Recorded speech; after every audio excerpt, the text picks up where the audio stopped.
Hey there, fellow travelers. Mark here with Wolters World, and today we are in Split, Croatia. We're actually on a cruise with Croisi Cruise on their Belle de l'Adriatique. I know it's a French company, so they have the French names and actually French food, so that's actually pretty good. And today what we're going to talk about is actually a review of their Croatia and Montenegro tour, or cruise, because that's what I'm on right now. So what I'm going to do is I'm going to give you an idea of the places they go, the good and the bad of the tour, and the cruises and things like that. And what's cool is, I'll be honest, they did give me the tour to check these things out, but they were nice enough and honest enough to say I could say the good and the bad without them coming after me. So I think that's pretty cool, okay? Now, first things first, when you're going to book with a Croisi company, just like any tour company, you want to know is where is it based out of? And Croisi is a French company, so the majority of the people on the cruise are French. And the thing is, Croisi does, you know, smaller cruises and things like that, and usually smaller cruises in Europe usually tend to be a slightly older crowd, let's say. So I'm about 20 years younger than the average person on there, but the people have been fantastic, the French and the other tourists, because it's not just French on there. We've got Spanish, we've got Mexican, we've got American, we've got English, and of course we've got wonderful French as well. And what's cool is, on these smaller boats like this holds about 200 people, you do get to know the people that are serving you, get to know the people that are on the ship, and see who's the good dancers and who's the bad dancers and things like that. So it has been a fun trip. And the thing is, when you're going on this cruise, there's some basic sites you're going to see, some basic places you're going to go. And the first thing is you're going to come in and out of Dubrovnik, and if you're going to fly in, I recommend coming in the day before, not the day of the departure, because the flights to Dubrovnik sometimes get messed up with the cheap airlines and things like that, so it's best to be there a day earlier. And the thing is cool is if you stay a couple days early or later, there's enough other places you can visit outside of Dubrovnik. Like you go to Mostar in Bosnia to check that out, which is kind of cool. But anyway, so I'll give you those things. Now, the first day of the trip, and I should tell you, the destinations on the cruises can change, so I just want to tell you that. The first day on our trip, we got in. First night, we're in Dubrovnik. You're going to have an orientation that talks about all the different excursions you can sign up for, different things you can do, and things like that. What are the usual eating times, you know, and this kind of stuff. And the thing is, on this ship, you will be assigned a table, and you'll eat all your meals at that table.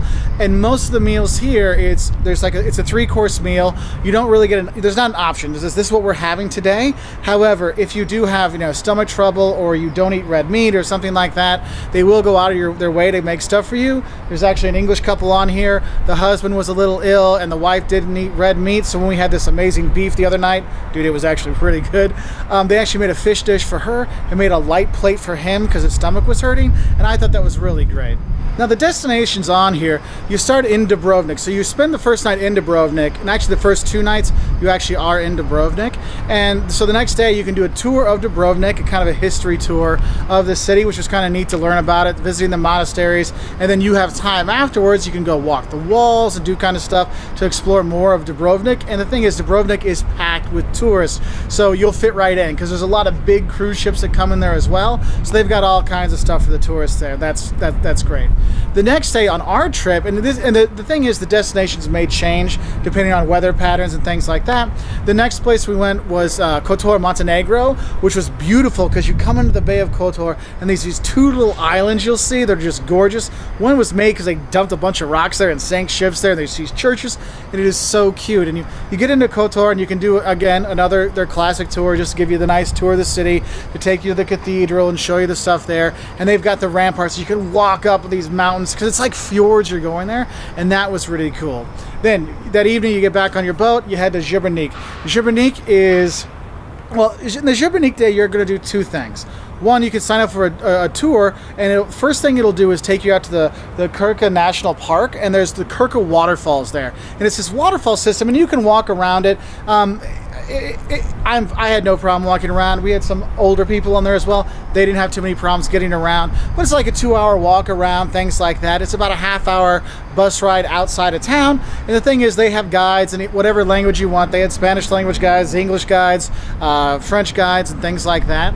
And so they took us around there, and then after that you go to the town of Sibenik. And Sibenik has got this really cool St. James Cathedral and baptistry. It's a UNESCO World Heritage Site, and they'll give you a tour through that, and that's really cool. And it is a really beautiful town. And the thing is, you're free that evening until, if you want, until 10:30. And that's what's cool, was when they're docked late, you don't have to eat with everybody. You can go into town to explore, or eat in there and then go explore in the evening, like what I've been doing. And it is very nice. The next place we went to after Sibenik, we spent the night there. Then today, we didn't start in Split. We went to Trogir.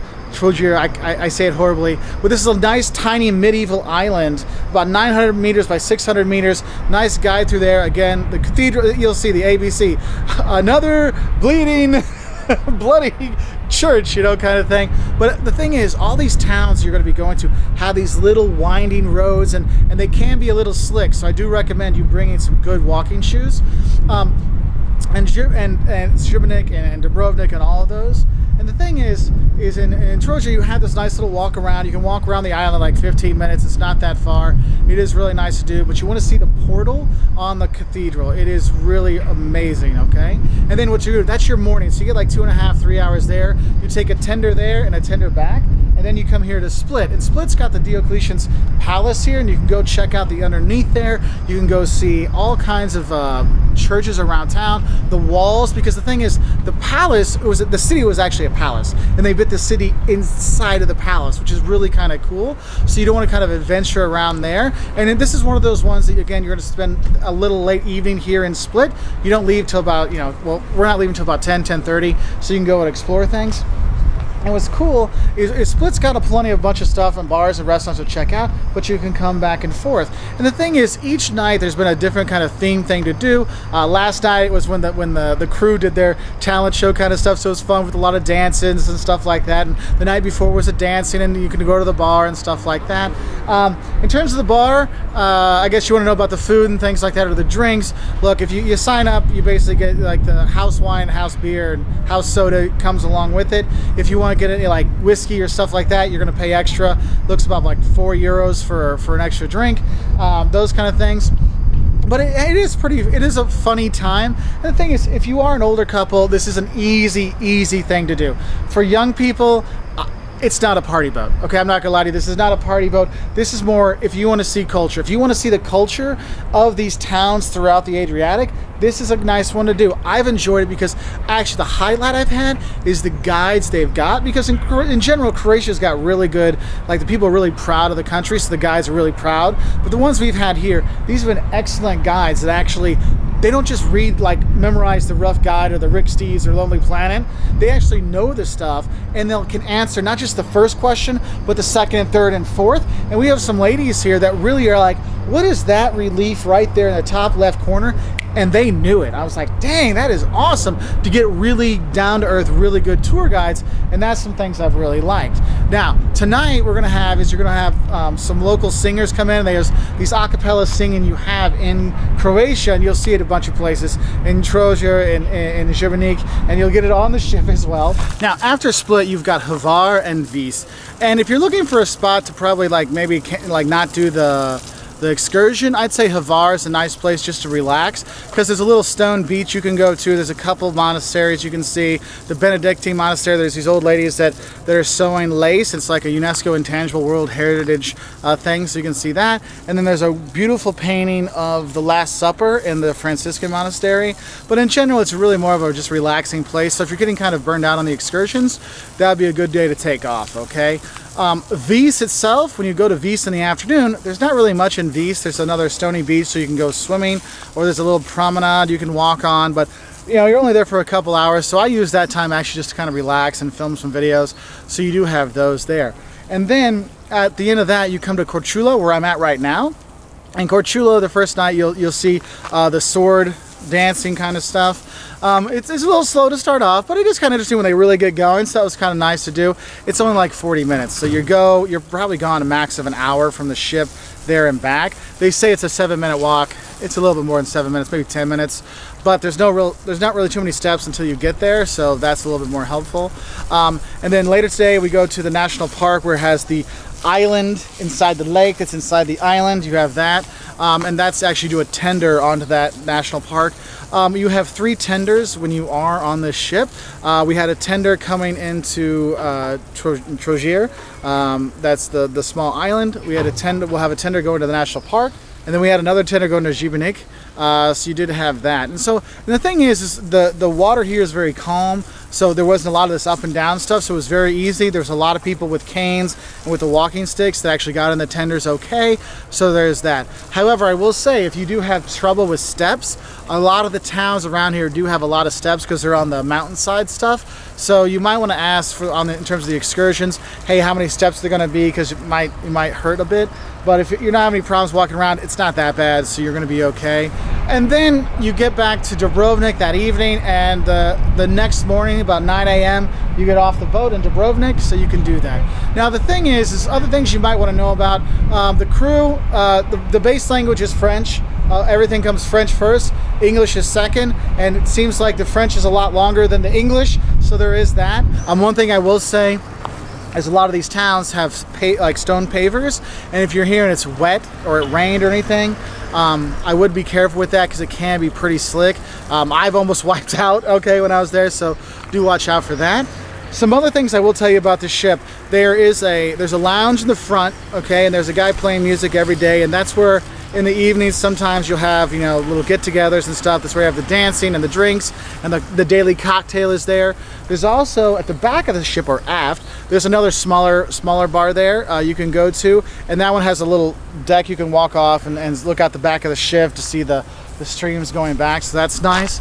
Up on the sun deck, there's 2 jacuzzis. They were never really warm, but there's some people that got into those. It's early May, so there's not, you know, it's kind of chilly anyway, so I don't know how much you want to be in a jacuzzi at that time, but there's a couple of those up there. There's a little bar up there as well. I mean, you can bring your drinks up there too. It's no big deal, but that's really great for when you're cruising around, because when you're cruising on the ship, there's always islands to see, and Croatia's got some really beautiful little towns that you go by, seeing the Venetian towers, because Venice controlled this area for a long time and stuff, and so that's pretty cool. Other things I'll tell you is the staff here is very helpful. If you have any issue, though, you should ask, because they'll be glad to help you out with different things. They have had some activities, you know, there's been some exercising and stuff like that when we've had morning cruises. Nico, the kind of cruise director that's here, really nice guy, good English, likes to help travelers. He had some recommendations for restaurants in some of these towns, so I thought that was very nice as well. And the thing is the people have been very helpful. Anything you need, just ask them, and that is really cool. And all the staff seem to speak French and English, so you'll be okay there with that. Yeah. So overall, the pros, good guides, actually great selection of locations you go to. I feel that I get enough time in all the cities we go to. Even with doing the tours and stuff, I still feel like I have time to go explore, which is not always the case on a lot of tours, so I was very happy about that. The food has been very tasty, though I will say is it's only one option, not multiple options out there, so that might get some people that are used to cruises with lots of different choices. That might be something they might not like, but I've had no problem with it. The beef's been good, the desserts have been good. I can't complain. Croissants for breakfast on a French cruise, you can't go wrong. So that's been nice. What else? I guess the cons, it is an older demographic. I mean, most people are over 60, 70 years old. So if you're an older crowd, it's totally fine. If you're in a younger crowd, you might want to travel more during the summer months when there's more kids on there, because I'm doing this in May, so all the kids are still in school, so it's just me going on these things. The rooms, all the rooms seem to be about the same size on each level. Like each level has the same size room. It's just the size of the windows that changes. You get the big windows, medium windows, and portholes. Honestly, the beds have been firm, they've been comfortable. Oh my God, after spending 3 nights in Rome on a bed that was like this, I've been very happy here with the beds. The TV, they get TV in there that gets like direct TV, like satellite TV. You get a bunch of French channels and German channels, Italian channels, Russian channels, there's Chinese channels. The only English channels they have are like the CNNs and stuff like that, so just news stuff.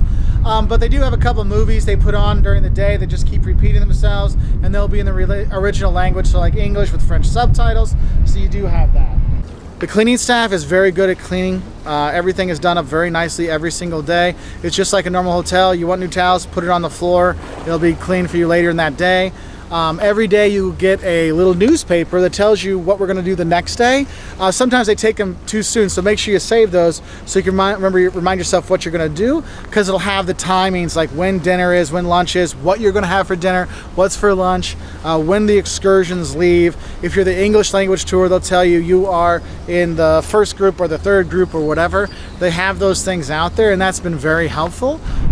Another negative I would say is the headphone stuff they give you. Sometimes it kind of putters out occasionally, which has been a little annoying for some of our group. But one of the things is the earplugs are kind of tough, and if you have hearing aids and stuff like that, you're going to want to ask for our special headphones. But what I've done is I know that if you're on cruises, bring your own earphones, because they're a lot more comfortable than what you're going to get from any cruise line anyway. So do bring your own earphones, because I just find that a lot more comfortable with the rubber instead of the plastic straight in my ear.